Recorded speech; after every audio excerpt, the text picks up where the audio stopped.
pudiera ponerle un título a este capítulo de hoy, le pondría exploración. Vamos a hablar de la exploración extraterrestre hacia Marte, hacia la Luna, pero también vamos a conocer las exploraciones en esta Tierra, nuestra Tierra tan única, de la mano de un explorador de Nat Geo.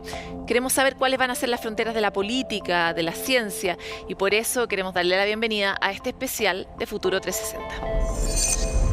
Parte de las metas que se ha propuesto Congreso Futuro hace ya varios años es lograr, por un lado, la paridad, colaborar con este empujón que necesitan las mujeres para poder igualar la participación de mujeres en ciencia, en puestos de poder de la ciencia, dirección de laboratorios, etcétera, que es un espacio en el que las mujeres están muy rezagadas. Sin embargo, también tenemos otra meta y una oportunidad, que es aprovechar la situación en la que estamos y particularmente la digitalización como una herramienta para acelerar ese trayecto.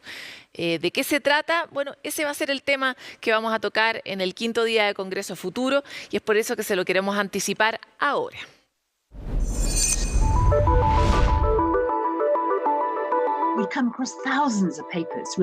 Puedes encontrar cientos de papers reportando diferencias de sexo y puedes pensar que hay una diferencia y que ahora la están mostrando.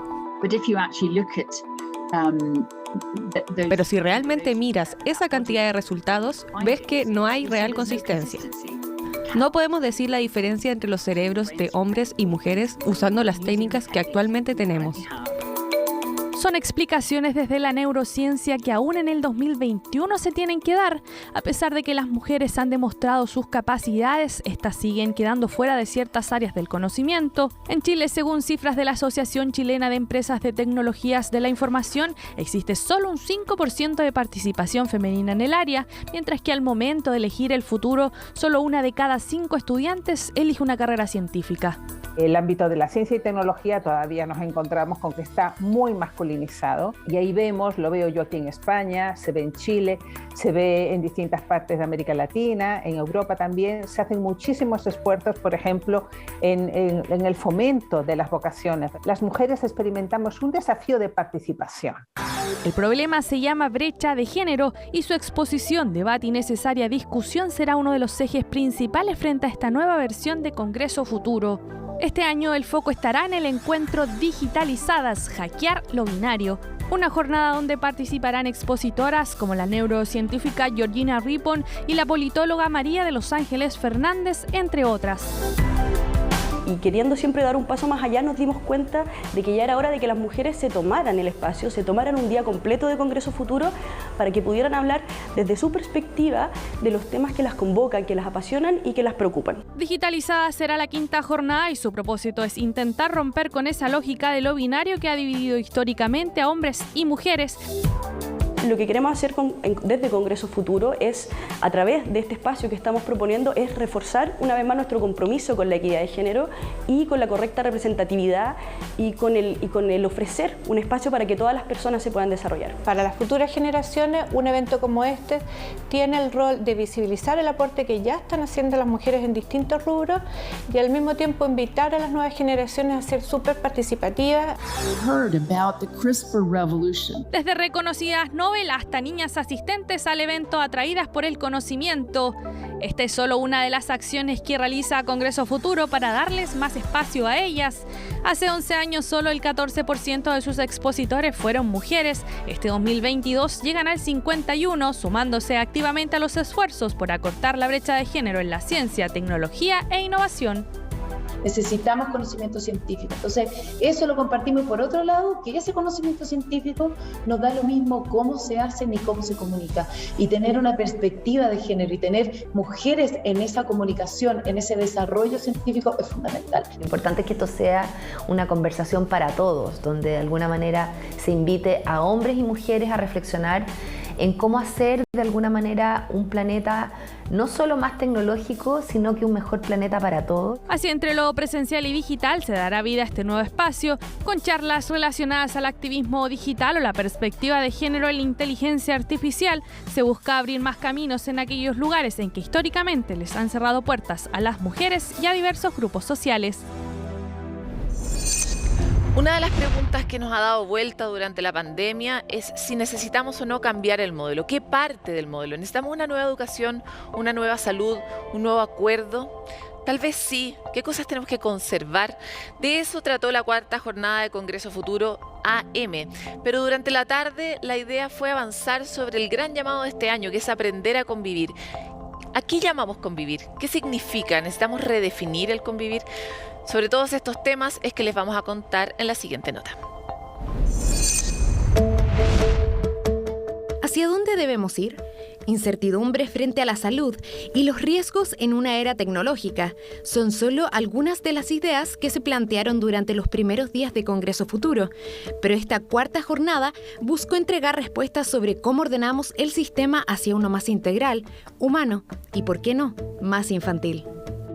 La construcción de un país se debe hacer para, por y con los niños, niñas y adolescentes. Y eso efectivamente involucra que los adultos nos comprometamos también con un encuentro intergeneracional virtuoso.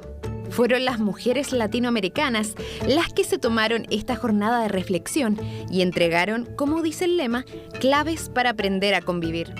Tenemos la misión, el deber de apoyar a que los conocimientos no se queden entre las mismas 30 personas que están investigando y que juntos y juntas podemos enfrentarnos a los desafíos del futuro, que son muy claramente crisis climática, crisis social, crisis política. Es precisamente la crisis climática que Enric Sala, explorador de residencia de National Geographic, se enfocó en su charla, apuntando la importancia de proteger nuestros mares, una tarea en la que destacó a nuestro país. Chile es un país líder en esto, ya que tiene el 21% de su tierra y el 42% de su océano protegido. Una misión importante, más aún considerando que hoy se cumple un hito histórico en nuestro país. El doctor Osvaldo Ulloa tocó fondo en la fosa de Atacama, convirtiéndose en el primer chileno en llegar a más de 8.000 metros de profundidad. Porque los límites están para modificarlos, y es precisamente en pensar más allá donde se pueden encontrar nuevas formas. La invitación es a cuestionar, debatir y cambiar realidades. Hay muchos desafíos en el área de la ciencia. Necesitamos evidencia para la toma de decisiones, necesitamos evidencia para la evaluación de políticas públicas, que es una deuda que tenemos histórica en el país. Congreso Futuro cerrará con Digitalizadas, un día completo dedicado a impulsar la equidad de género a través de la tecnología y el conocimiento.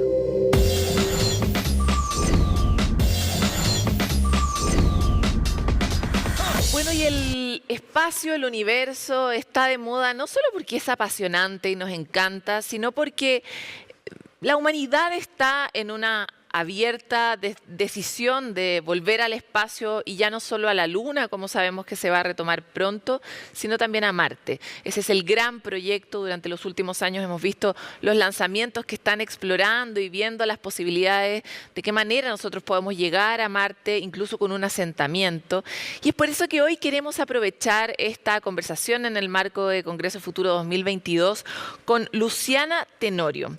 Usted dirá, ¿me van a presentar a un astronauta? No, le voy a presentar a una arquitecta, pero una arquitecta que está trabajando justamente en ver cómo podríamos vivir en Marte, o en qué cápsula podríamos sobrevivir en un entorno tan hostil.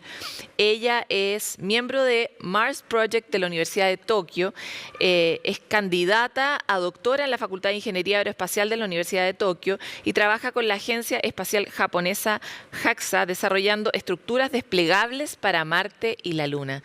Bienvenida, Luciana. Muchas gracias, por la invitación. Gracias por querer hablar con Futuro 360.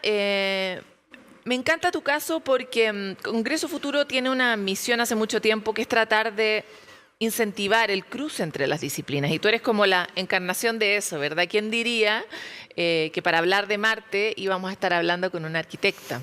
Y desde ese punto de vista quisiera conocer cómo ha sido tu cambio de campo o tu avance hacia este otro lugar, hacia la idea de construir ya no en la Tierra, sino en Marte.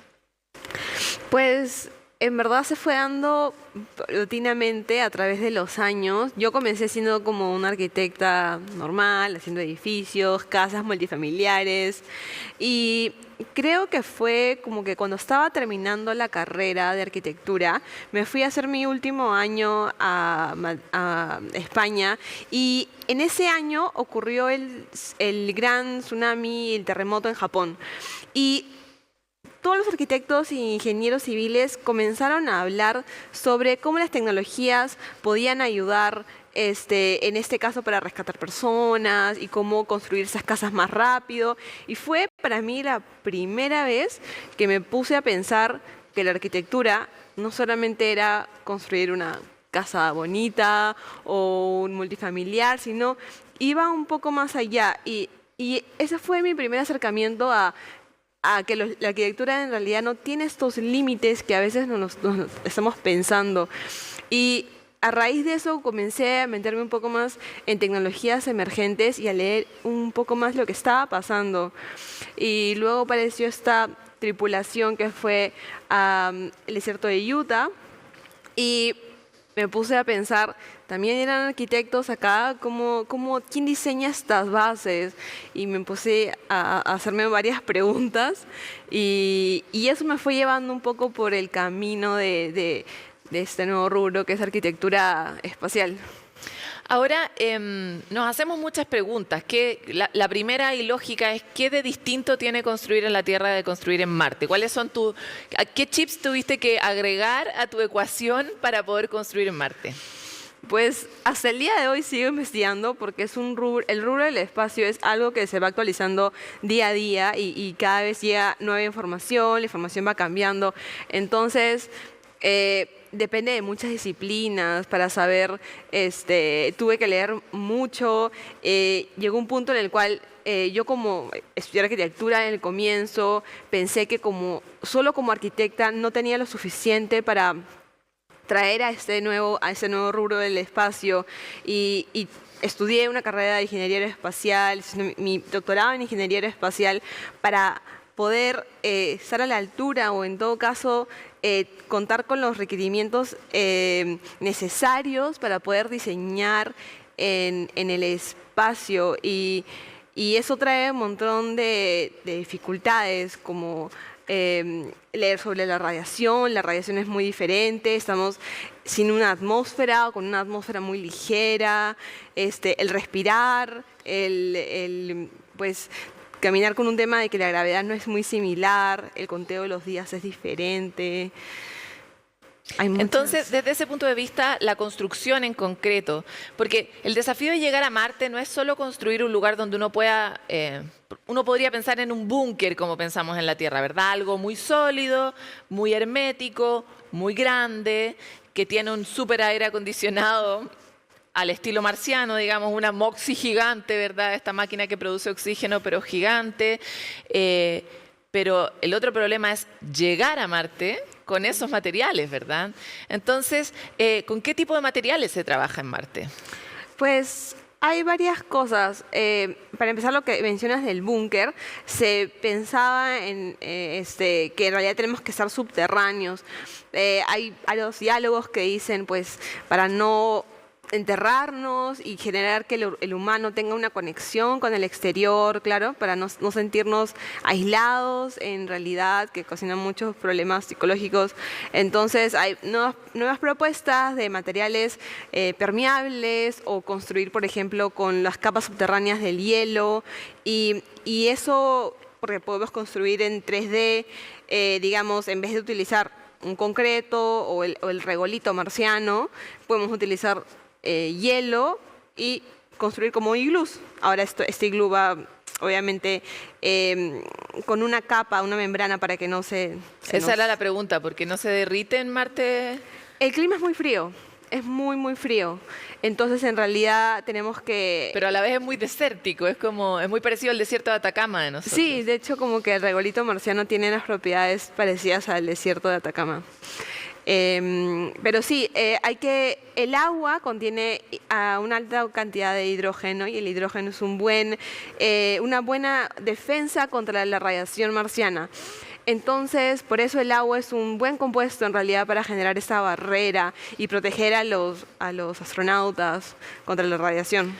Oye, me interesa mucho el tema de los nanomateriales. Nosotros desde la divulgación científica que buscamos hacer, nos estamos encontrando permanentemente con nuevos materiales que tienen propiedades como superpoderes, ¿verdad? Recuerdo hace unos años atrás la exposición de una persona que trabajaba específicamente en grafeno y que era como ultra liviano, ultra fuerte, ultra todo, ¿verdad? Era como un super material. Y desde ese punto de vista, ¿algunos de esos supermateriales o estas nanopartículas están siendo utilizadas en estos proyectos marcianos? Pues se utilizan para los trajes de los astronautas, que tienen varias capas, tipo para insulation y para mantenerse herméticos. Y sí, también se utilizan para, creo que el último proyecto que se llevó al espacio como prototipo fue uno que se llama el Big Airlock, que es como que fue una descompresión que se infló en el espacio al costado de la estación espacial, y esto llevaba estas capas de nanomateriales que mencionas. Son diversos materiales, cada uno cumple una función. Unos tienen para retener el calor, otros para que no sobrecaliente por la maquinaria que lleva el interior, otros para conducción. Son como, si no me equivoco, son como 7 capas de diferentes materiales. Y estos también, nosotros probamos también con nanomateriales y con lo que vendría a ser su homólogo en un material más barato, digamos, para hacer las pruebas. Oye, y esto que decías, o sea, en el fondo, si pensamos en construir en Marte, lo que ustedes realmente están pensando es encontrar los materiales allá, más que llevarlos desde la Tierra. ¿Qué es lo que tenemos que sí o sí llevar de la Tierra, o en realidad todo existe en Marte para poder armarse una casa? Ya quisiéramos que existe en Marte. Hay como un par de etapas. Entonces, digamos que la primera etapa es de exploración, como que el primer viaje es un viaje corto, temporal, en el cual nosotros, de repente lo ideal es mandar, para que no se tome mucho tiempo, mandar una cápsula comprimida y ahí venga, digamos, este hábitat, que se desdoble y que se abra, que sea ligero. Como una carpa, exacto. Y esto pues se infla ya, viene la tripulación, hace su experimento, recoge muestras y se regresa. Y el otro es para habitarlo, pero ya un periodo más largo. En ese periodo, y que luego se iría a la urbanización o algo así, ya habría que encontrar materiales allá. Se hacen pruebas actualmente en NASA, por ejemplo, y en la Agencia Espacial Europea, con materiales parecidos a generar una especie de concreto.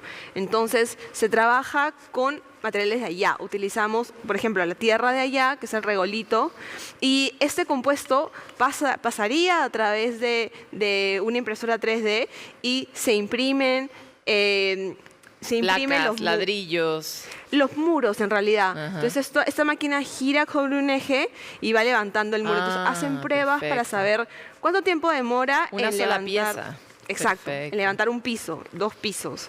Y eso es, en realidad, se llevaría la maquinaria, digamos, la impresora 3D. Buenísimo. Eso es lo más pesado. Oye, qué interesante. Tú también trabajas en la Luna y nos queda poquito tiempo, pero no puedo dejar de preguntarte, porque la Luna igual es probablemente el paso previo para llegar a Marte, ¿no? Existen ya muchas definiciones de los científicos de que si nosotros logramos establecer una base en la Luna, es más probable que logremos llegar a Marte, ¿verdad? Porque claro, el esfuerzo del despegue es muy grande, gasta mucho combustible, llevas mucho material que en realidad no necesitas para el viaje, etcétera, etcétera. ¿Qué es lo que se quiere construir en la Luna? O sea, por el momento yo trabajo en la Luna básicamente porque lo que tú mencionas, y además la Agencia Espacial Japonesa tiene muchos estudios de los túneles subterráneos y los cráteres. Entonces, al tener eso ya es un beneficio porque sabemos más o menos a qué nos estamos enfrentando en temas de niveles de la Tierra. En ese caso, estamos haciendo un diseño de origami con patrones de origami para poder desplegarlo bajo la atmósfera de la Luna. Pero y este sistema está basado en origami, pero lo que queremos hacer para que sea un inflado de espacio, hemos cambiado y hemos creado curvas en un panel de origami. Origami significa... ¿Por qué es importante que se infle de espacio?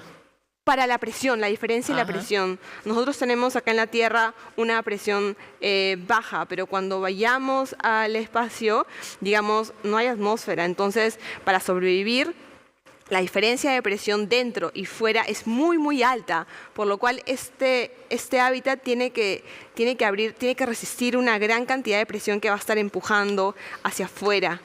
Entonces, es importante diseñar estos patrones de origami, en este caso, para que resistan no solamente el material, sino el diseño del patrón es muy importante. Genial. Oye, y ¿cuál es para ti como lo que más te sorprendió de los estudios a los que has podido acceder sobre los túneles de la Luna? No sé, un material que te mostraron, la densidad del piso, no tengo idea, porque me acuerdo que el año pasado, el antepasado, supimos de esta como especie de moco verde, ¿verdad? Que trajeron del lado oscuro de la Luna, o que encontraron en el lado oscuro de la Luna, y que era muy particular, ¿no? A mí me sorprendió mucho cómo lo describían, era como una cosa fangosa, verdosa, rara. ¿Qué cosa te ha sorprendido a ti de lo que has podido aprender de la Luna? Pues hay diversas cosas que he visto. Por un lado tuvimos una colaboración con el MIT Media Lab y han construido uno de esos taladros gigantes, que en verdad, lo digo gigante, pero en verdad es un diámetro muy pequeño, es compacto y plegable, y lo que hace es taladrar para sacar agua. Y eso es un mecanismo que se ha diseñado para en realidad traer el agua subterránea de las capas de hielo y luego utilizarlo para la construcción. Eso, y una de las cosas que más me impactó, creo que también, bueno, tiene relación con la Luna, pero es cuando se hacían estos viajes, los primeros viajes, que tuvimos acceso a los diarios de los astronautas, que son increíbles de leer, sobre todo por la experiencia que pasaron. Desde el punto de vista como arquitecta, describen lo que hacían, su día a día, su rutina, y se escriben muy bien cosas del día a día, como ir al baño, cómo comían, cómo abrían el paquete, cómo tomaban el agua y cómo se bañaban, que son cosas muy curiosas para mí, que te dan una idea y un incentivo de cómo tiene que cambiar ese concepto de ir al baño, de comer, de cómo ha cambiado tan drástico de la Tierra al espacio. Y eso es algo que me llamó mucha atención para motivarme a mejorar esas condiciones. Encuentro increíble tu trabajo, Luciana. Aparte, eres súper joven, latina, mujer. Estamos muy orgullosos de que tú estés allá haciendo ese trabajo y que te vaya muy bien, Luciana. Gracias por estar con nosotros en Futuro 360. Muchas gracias a ti por la invitación. Increíble, ¿no? Todos queremos ser Luciana, habernos encontrado sin querer con un problema insólito que cambiara nuestra vida y no estuviera trabajando en el espacio. O sea, no sé en qué estado todo este tiempo. Encuentro muy fascinante estas historias y sorprendente que nos esté tocando nuevamente como generación enfrentarnos a estas preguntas sobre el espacio y más allá. Es muy lindo porque además queda muy claro que esta Tierra es particular, única e irreproducible. Debiéramos cuidarla, ¿no? Sería interesante. Bueno, nos vamos con esto y esperamos haberlos dejado llenos de ideas. Nos encontramos en nuestro capítulo de Futuro 360.